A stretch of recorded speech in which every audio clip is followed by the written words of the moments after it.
So the next question I'd like to ask is, have you had an experience where you had to bring in a third party to kind of help with the conflict resolution process, whether it's a mutual friend, someone who's objective, or even professional help? Yeah, actually, I did have a experience. About 2 years ago, the enemy hit me where it hurts with my family, and it was to the point where it affected my marriage, my ability to parent my oldest child, and it affected my youngest child as well. And it really took me to a space where I never thought I would be before, and I didn't know what to do. So I had no other choice but, number one, to seek the Lord and get the wisdom from Him, but number two, to seek professional counseling because I had no answers. You know, I was basically in between a conflict between my wife and my oldest daughter, and it affected our household, and it just put my whole world in disarray. Because of what was going on at the household, it affected me professionally. So I had to seek a professional for counsel, and also spiritual counsel as well. And from the counseling that I received, it made me that much stronger and gave me some very good tools and resources to set boundaries in my household, both personally and with my wife in our marriage, and also some things that I ignored for years to care for my daughter. Because for a long time, because of the relationship with my oldest daughter and her mother, I just turned a blind eye to some of the signs, and I would overcompensate on a lot of things because, you know, I have a limited amount of time with my daughter, my oldest daughter. So during that time, I would do everything I can to reassure her that I love you, Daddy's here, you know, let's go have fun, let's do this, let's do that. And over time, and thank God for my wife, you know, she started, you know, pulling my coattail to certain things that I needed to, you know, pay attention to and address, you know, as far as discipline, because I was just ignoring them. And as my daughter would act out and my wife and I had our first child, you know, I really had to, you know, listen, you know, to my wife and listen to that counselor and set those boundaries. And, you know, one of the two key things that I learned going to the counselor was, you know, looking at things objectively, as we talked about before, you know, understanding, you know, my wife is, you know, not saying that, you know, you're doing a bad job as a father or you're being a bad husband. There's just some things that you need to address instead of turning a blind eye to it, because it's just going to fester. And if you don't address it, it won't get resolved. And number two was understanding the divine order.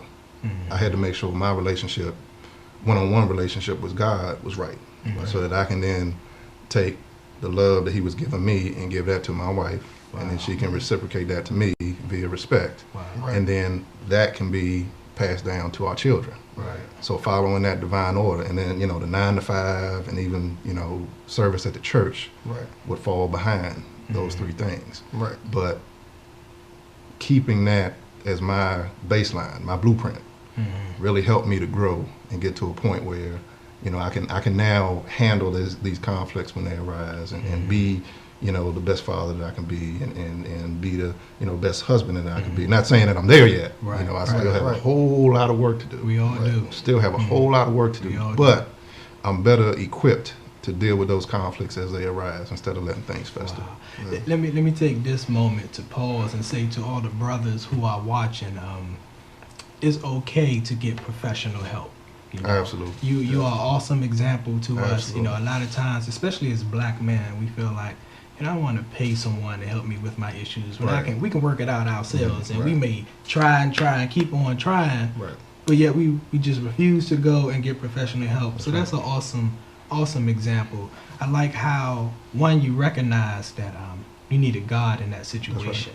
You know, in any situation, you know, the word says, apart from Him, we can do nothing. So we need God in our lives in every situation. So that's very critical. And then how you said your wife pointed some things out to you, and you wasn't dismissive to her. You wasn't saying, I got this, I'm the man, I'm in control. You heard what she was saying, and you made some adjustments where you saw necessary by going to counseling. So, brother, I commend you. I appreciate that. Awesome, and that's exactly where I was.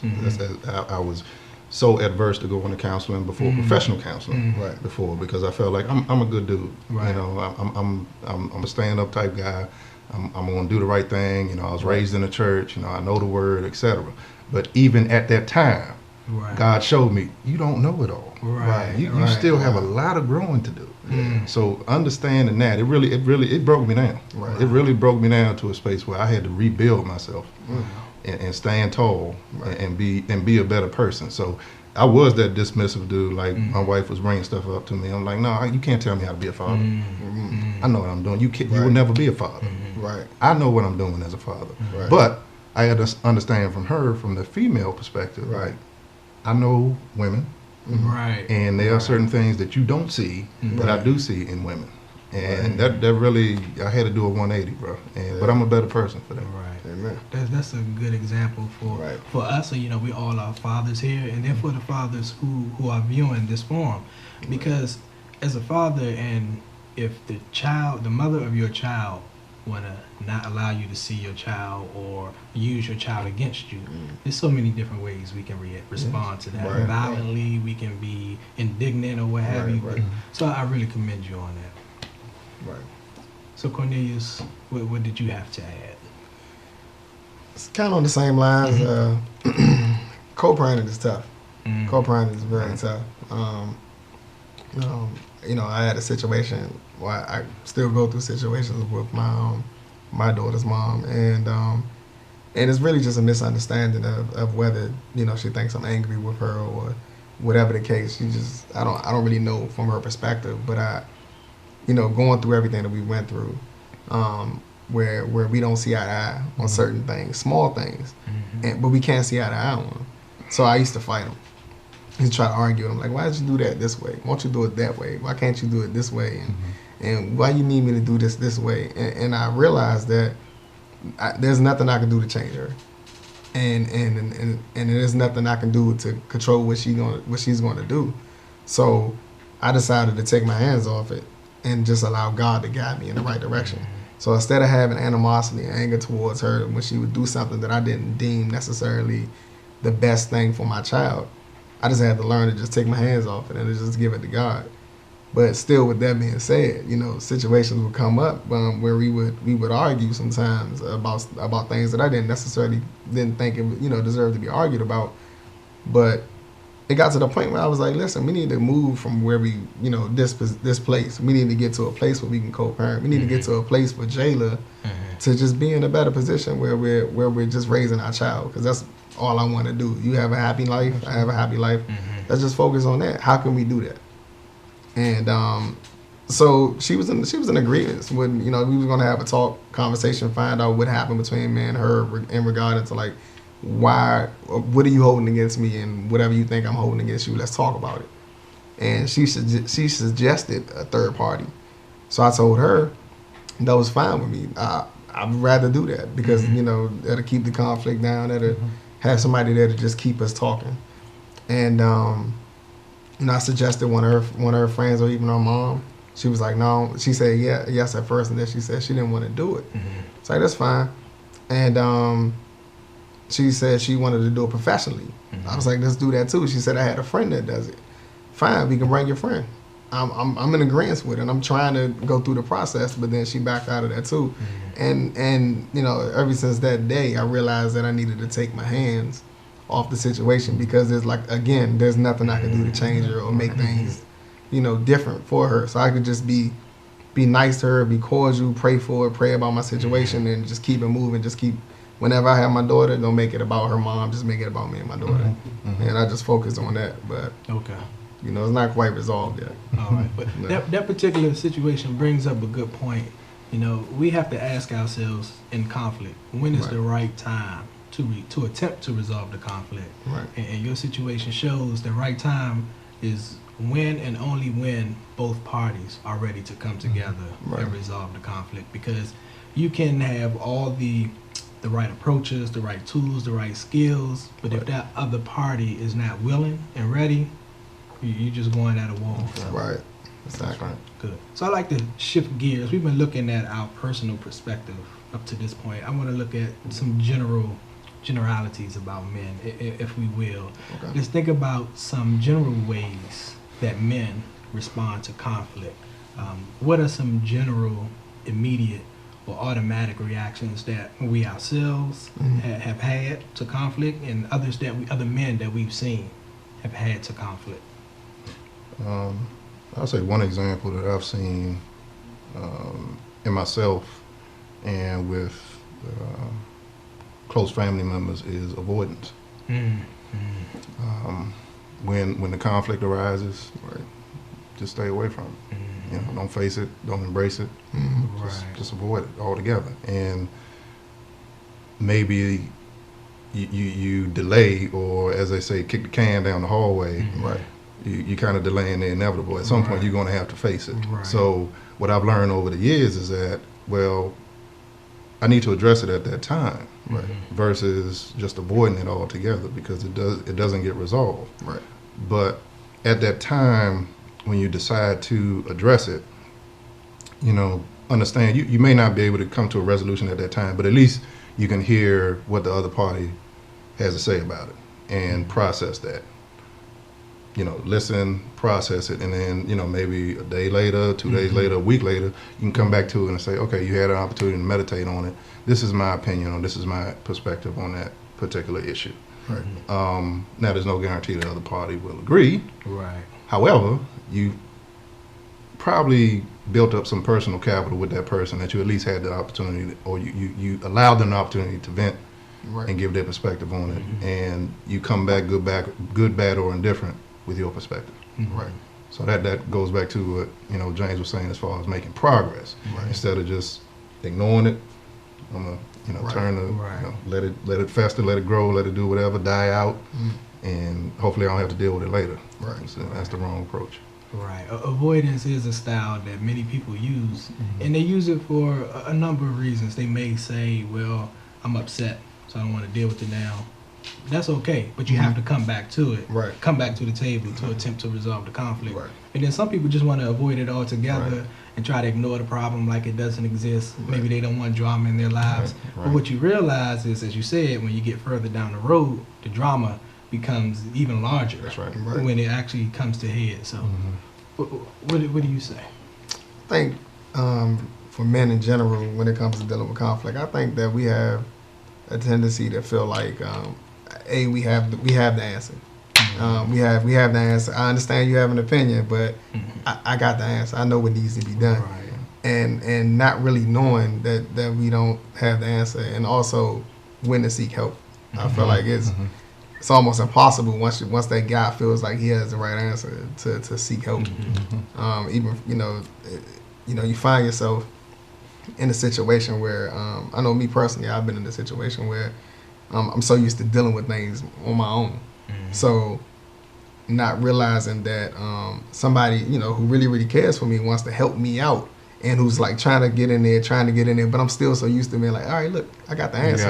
I understand, I hear you, but I got the answer. So I'm still going this way, and she's still like trying to catch up with me at an angle, but I'm running faster because I got the answer. But you know, I didn't have an answer. So, you know, I ended up in a situation where the help that I needed was trying to help me, and I ended up running into a brick wall the whole time she was trying to stop me. So, well, I'll tell you, I mean, you know, what I hear, that description is pride. A whole lot of pride. Yeah. Yes. You know, the word speaks to the result of pride, of being puffed up versus humility. Right. And, you know, that's something that I pride myself on, is humility, versus that pride, because, you know, it'll tear you down, and it has a residual effect. Right. Trust me. Sir. It definitely takes a certain amount of humility to resolve conflict. And I would say, I'll add this one quickly, is a typical response for men in conflict is to get angry or to demand their way. Like you said, I'm right, so this is the way it's going to happen. This is the way it's going to go down. So we kind of get angry a lot. So that's good. So when we are involved in conflict, do we really think about the options that we have available to us to resolve the conflict? Because a lot of times we just get caught up on the issue. Right. And we just so focus on how we feel. Maybe we were slighted or what have you, but we don't tend to think of the end result or resolving the conflict. So do we realize that we can choose to respond? Like you said earlier, you're not going to worry about the frustrations in the situation. You can worry about what you can control. So, do we generally, as men, realize what's available to us in resolving conflict? No. Yeah, I don't think we do. I don't think a lot of brothers take the time out to, meditate and, think about a better solution to resolve a conflict. I think, we're quick to, okay, I don't want to hear it anymore. I want to get it, done and resolved at this time. And I'm still guilty of that, too now. Especially when I hear, something numerous times that I feel like I addressed before. But in those times where it's just the conflict or the issues brought up initially, I don't think men take the time out to think about the different results and how we react. Right. Okay. Did you want to add anything? Yeah, I think that I think it depends on the situation. Okay. I totally agree with you, but it definitely depends on the situation, because I think that there's something about us that there's a little bit of something that brings that pride out of you. It can be different for different men, but I think money can be an issue when it comes to pride, because if you taking care of your family and then financially something happens and you're not able to step up and pay those bills and fit the bill and do what you're supposed to do as a man, as a provider, I feel like that pride kicks in, and it's kind of like, man, like you just want to take care of it. You don't want to necessarily reach out or maybe even go to your wife or whoever to help you out with that situation. You just kind of want to deal with it yourself. But if it's something as small as knowing what kind of tool to use, then it's like, hey man, you know how to use, it's easy for us to do that because it doesn't take anything from us. It doesn't take anything from us for us to do it. But I think, yeah, most of the time we're quick to say we know what to do. We know what to do. Okay. Yeah. Good point. Cool. We're going to take a quick break here. To continue viewing the content, click on part 2.